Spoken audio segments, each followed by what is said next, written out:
Bismillahirrahmanirrahim. Da suna Allah mai rahma mai jin ƙai. Diamond ƙanƙanta kashi na 6. Na sauraro, an ji mu shiru tsawon sati ɗaya kenan. Da hakan ya faru ne sakamakon wata 'yar rashin lafiya da na yi. Amma yanzu alhamdulillah jiki ya yi ƙwari. Na haka za mu ci gaba da karatu kamar da aka saba. Bismillahirrahmanirrahim. Diamond ƙanƙanta kashi na 6. Subhanallahi. Me yasa za ka zauna da yunwa irin haka? Kawai me yasa ba ka jin magana ne? Ummi ta yi magana cikin faɗa tare tarin damuwa a saman fuskarta. Ummi muna cikin mutane ne. Ya yi magana a maraidaice. To bari in sa a kama abinci yanzu kuma ka tabbatar da ka ci. Ummi tana kaiwa nan ta katse wayar. Da can ta nufa. Cikin sa'a kuwa ta samu Zara da Sarayya tana girka abin da za su ci. Indomi ce suke dafawa amma kowace da ra'ayinta. Na Zara ta manja da busasshen kifi. Na Sarayya kuma man gyaɗa ce. Dan indomin masu ya ta da kwai. Suna ganin Momi suka suna masu gaishe ta. Momi ta amsa. Sannan ta fara magana tana mai kallon su. Girki kuke yi? Yawwa Zara. Maza ki juya abincin nan naki idan ya karasa dahuwa. Ki je ki kai wa yanku. Ya ce yunwa yake ji mata nazarta kin ci ko? Na san ba zai iya cinyewa ba. Ke ma sai ki ci idan ya rage duka zai ishe ku duka biyan. Amsa Zara ce da to. Bari in karasa sai in kai mishi.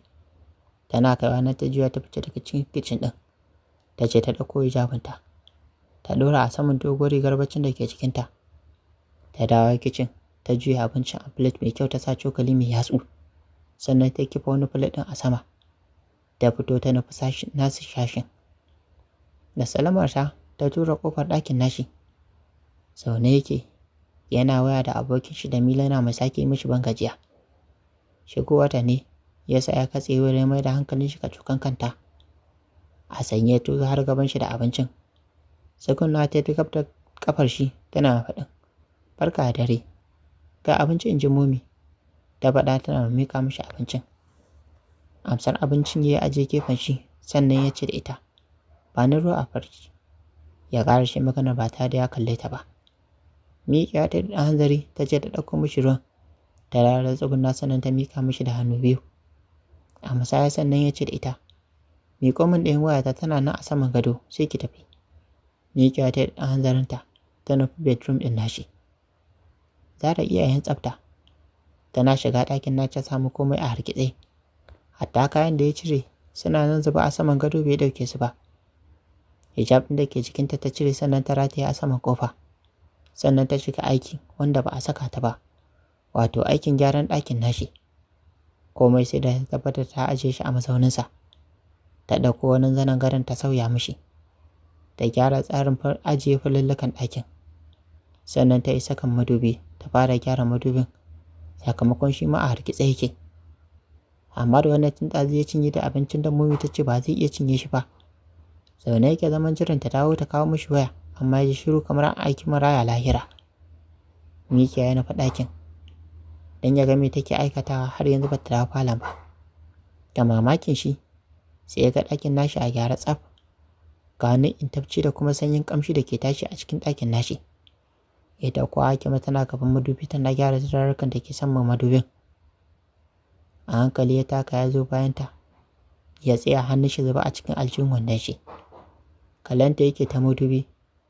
Gashin kanta ya zubo ya rufe mata fuska saboda dukawa da ta yi. Bayan ta kammala na ta jiyo da sauri za ta bar wurin. Aiko sai tsintar kanta ta yi a cikin ƙirjin Hamad. Ƙoƙarin faɗuwa take. Da sauri ya sa hannu biyu na mai tarota. Ta sake dawowa sama kicin nashi. Sun koyar da kai ta kunyar duniya ta bi ta ishe ta. Sai ya fama sosa bayan kunnanta take. Ina wayar tawa? Ya tambaya a ƙasaitance. Ganin bai da niyyar sakin ta nesa ta fara mika hannu za ta ɗauko wayar. Sakamakon wayar tana saman gado, a saman gadon ta ajiye ta. Hannunta ba zai iya kaiwa ba. Haka ya sa ta yin gwada da ƙarfi domin ta ɗauko mishi wayar. Aiko ba su yi auno ba. Sai gaba ɗayan suka faɗa saman gado. Amma da yana ƙasa, ita kuma tana saman shi ta yi ɗare-ɗare a saman ruwan cikin shi. A kunyace ta ɗago ido tana mai gyara gashin kanta game da satar kallon shi. Shi ma ita ɗin yake kallo. A hankali ta zame jikin shi. Ta zauna Da sauri ta yi falon. Da sauri ta nufi falon don ɗaukar abincin da ya rage ta ci. Don yunwa take ji sosai. Sai dai tana isa falon. Ta buɗe filet ɗin abincin. Sai dai ga mamakinta, babu komai a cikin filet ɗin sai ƙayoyin kifi. Ɗaya ta riƙe da filet ɗin. Hawa yana faman tsirin gwano a saman kuncinta. A haka shi ma ya ƙara so falon ya same ta. Sai dai bai kula ta ba, ya nemi kujera ya zauna. Ya fi ƙarfin minti 10 zaune bai waye inda take ba. Sai dai ƙarshe ya waigo. Ga mamakin shi, kuka take kuma hannunta riƙe da filet wanda ya gama cin abinci. Sai faman jujjuya filet ɗin take da hannayenta biyu. Me ya faru ke kuka? Ya tambaya cikin halin ko in kula. Cikin kuka take sanar da shi. Wannan abincin faɗan kai na dafa. Momi ta ce in kawo maka, ta san ba za ka iya cinyewa ba, za ka rage min. Amma gashi ka cinye. Ni ma ta ce ba za ka iya cinyewa ba, ni ma sai in ci idan ka yi rage. Ga dare yayi, ni wallahi tsoron shiga kicin nake ji. Gaskiya ba zan iya dafa wani ba. Da ƙara shi maganar a shagwaɓe. Har lokacin hawa ba su daina zuba daga cikin idanunta ba. Da ta fara maganar, amma ɗan ƙaramin bakin ta kawai yake kallo. Yadda take motsa shi da yadda take ɗan turo shi gaba cikin shagwaɓa. Sosai haka yake matuƙar burge shi. Kuma ya ƙara fito da yarintarta a fili. Mikiwa ya ƙara so gabanta. Cikinta sassamur ya fara magana. Ayya Zara, ai ni ban sani ba. Ban san mu biyu ne da abincin ba, na je na cinye shi. Doro bakinta ta tana faɗin. Da baka sani ba, ai sai ka tambaya. Amma kawai sai ka zauna kai ta kwasa a cikin abinci har da haƙƙina. Murmushi mai matuƙar ƙayatarwa yana faɗin. Tuba nake mai Zara. Mu je in raka ki ci, sai ki dafa wani ko? Dago da fararen idanta ta kalle shi. Sannan ta juya ba tare da ce komai ba. Shi ma ya bi ta zugui-zugui har zuwa kicin ɗin. Gefen gas ya tsaya. Yana mai zuba hannun shi a cikin aljihun wandon shi. Ita kuma hankalinta kwance. Ta rataye hijabinta a cikin ƙofar kicin ɗin. Ta fara girka wata sabuwar indomin. Da inda ta idanun shi na kanta. A ran shi yana mamakin cikar halitta irin ta Zara. Duk da ƙanƙantar shekarunta. Saboda koya taka, mazaunanta har wani irin rawa suke yi. Haka kirjinta kamar jijjigawa take da gangan. Musamman yanzu da bata sa bra a cikinta ba, sai rigar bacci kawai a cikinta.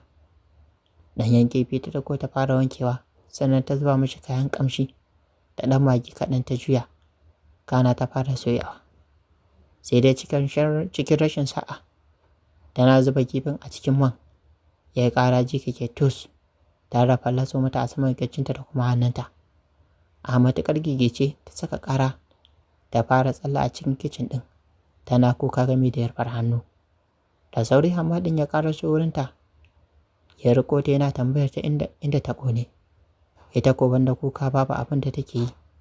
Ya ƙarfinta tana faɗin. Duka cikina na ƙone. Wayyo ni inna, na boni.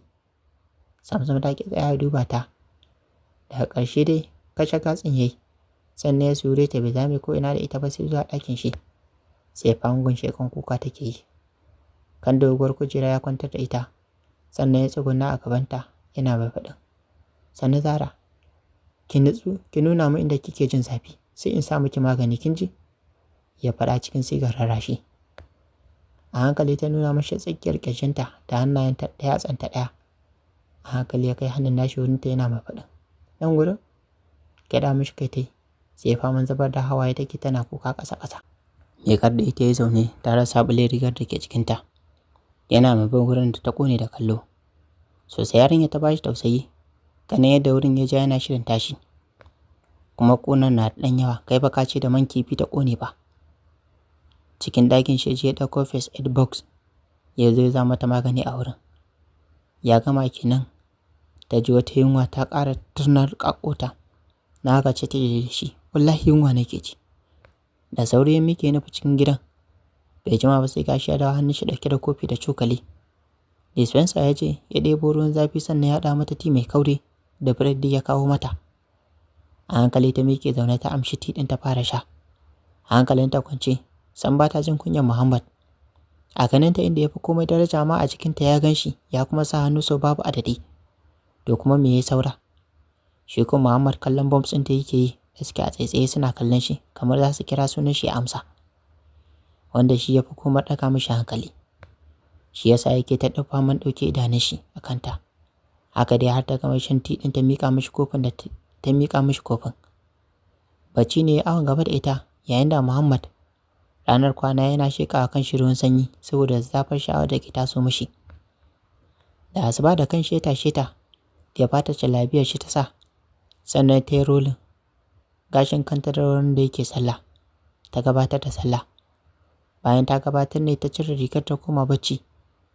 Bayan da ta farka ba sai misalin karfe 9 na safe, dan na Hamad ya yi wanka ya kimtsa. Jin motsin da ta yi ne ya sa shi dawowa, ya same ta zaune ta farka. Rigarta take ƙoƙarin sakawa, amma zafin da wurin yake yi ya sa ta kasa sa rigar, saboda ita rigar ba ta da allowance ba kamar jallabiyar da ya bata ta sa ba ne. Da sauri ya ƙaraso wurinta, ɗago ita ta kalle shi, sannan ta sunkuyar da kanta ƙasa. Tsammai a kusa da ita, har jikin suna horon na juna. Wai kuwa ta yi a sanye tana mai kallon shi. Shi ma ita ɗin yake kallo. Hannu ya sa ya zagayo da hannun shi ya kamo rigar ya sa mata. Sunkuyar da kai tai tana mai rintse idanta saboda zafin da take ji. A hankali ya ce da ita, "Sorry." Gyaɗa kai kawai tai, sannan ta miƙe. Ta fice daga cikin ɗakin ya bi bayanta da kallo. Yana haɗiyar wani yawu da ya tokare mishi maƙoshi. Sai da ta fice daga ciki, sai kuma kunya ta faɗo mishi. Sai kuma kunya ta faɗo mata. To ta ce wasu mummi a runwa ta kwana. Kasa ƙarasa falon tai. Ta tsaya sai faman wasu wasi take a cikin zuciyarta. Amma ne ya fito za shi gaishe da iyayen shi. A nan ya ci karo ita tsaye ta sai faman tunanin take. Ƙarasuwa yanda take. Ke? Lafiya ki kalau ko ke tsaye a nan? A raunane ta ɗago da idanta ta dube shi, hawaye na zuba daga cikin idanta. Ta fara magana. Kunya nake ji su ji a wurinka na kwana. Murmushi ya sanna ya ce da ita, saboda kin kwana da kwarto ko? Da sauri ta girgiza kanta tana faɗin, Allah ya tsare min miji da ya zama kwarto. Ni mijina ba kwarto ba ne, hanyar ka ta bi ka. Ita san mata mance da matsayin shi yanzu a wurinta, har take wannan batun. Bai kula ta ba, sai hannunta na dama da ya kama ya ja suka nufi falon. Sai faman ta jiya take tana kuka tana wallahi ba za a gan mu tare ba. Ni dai ka sake ni, ka tafi kai kaɗai. A haka dai suka shigo falon, inda mutanen gidan ke zaune a danin suna karyawa. Burarin da Zara ke wa Hamad ɗin ne ya sa hankalinsu dawowa kansu. Shi ko Hamad ɗin bai sake ta ba sai da ya shigo cikin falon. Ai tana ganin ta a gaban su momi da sauri ta ɓoye bayan shi.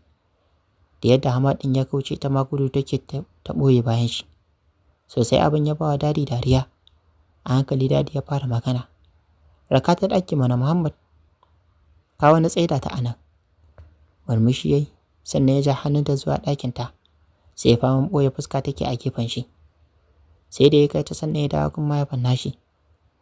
Na har ƙasa ya gaishe da su, sannan ya ja kujera ya zauna. An gama shirya komai na gidanku da za ku zauna. An jima mominka za ta kai ta gidanta. Ka kwantar da hankalinka. Dadi ya faɗa yana murmushi. Sosai kunya ta kama Hamad. Ya so sakiya yana murmushi game da faɗin. Dadi ai ko a nan ɗin ma za mu zauna yayi. Au, ku zauna a nan ku ci gaba da rashin kunya ko? Dadi ya yi maganar, yana mai tsare gida. Shiru Muhammad ɗin yayi, dan sai yanzu ya gano manufar dadi. Haka da ya breakfast a tsarki. Yana gama ko ya miƙe ya bar falon. Shi da ya fice zuwa gun aminin shi Jamil. Kasantuwar shi yana hutun aiki sakamakon auren da ya yi. Sarai ce ta samu Zara a ɗaki. Ta yi wanka ta kimtsa cikin wata atamfaja da milk mai golden, ta yi matuƙar kyau. Tana shiga ta fara mata tsiya. Kaga amarya yayanta. Mai bin angonta har ɗaki. Duka Zaran ta kai mata tana faɗin, zan ku haɗa ki da shi, bari mu haɗu. Ai yarinya kwantar da hankalinki. Yau ɗin nan ba sai gobe za a kai ki gidan shi. Sai ku daina satar hanya. Ta ƙara shi magana tana mai tuntsira da dariya. Zara dai baba ka sai kunne. Sai da samomi suka bar falon. Sannan ta je ta yi breakfast ɗin ta don kunyar su take ji. Da magarba momi da ƙawayenta biyu suka raka Zara har gidan aurenta wanda ya gaji da haɗuwa. Sai kuka take wurjanjan akan ita ba ta zauna ita kaɗai ba.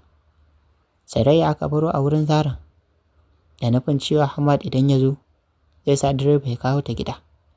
Ahmad ko yana can shi da Jamil abokin shi yana mai ƙara kwantar mishi da hankali akan auren Zara. Ta raba shi da bacci insha Allah zai ci nasara ga 'yar Fulani shi. Sai da Isha'i sannan dadi ya kira shi a waya ya shaida mishi cewa dan da za a riga an kai mishi matar shi gidan shi. Jamil ne ya sa shi ya wanka ya kimtsa cikin wata sabuwar shadda Jamil din ya dinka mishi. Sannan suka fito domin ya mishi rakiya. Kaji da madara suka siya sannan suka nufo gida. Jamil bai san me yasa ba, amma lokaci zuwa lokaci kan ji kamar shi yana tsananta faduwa.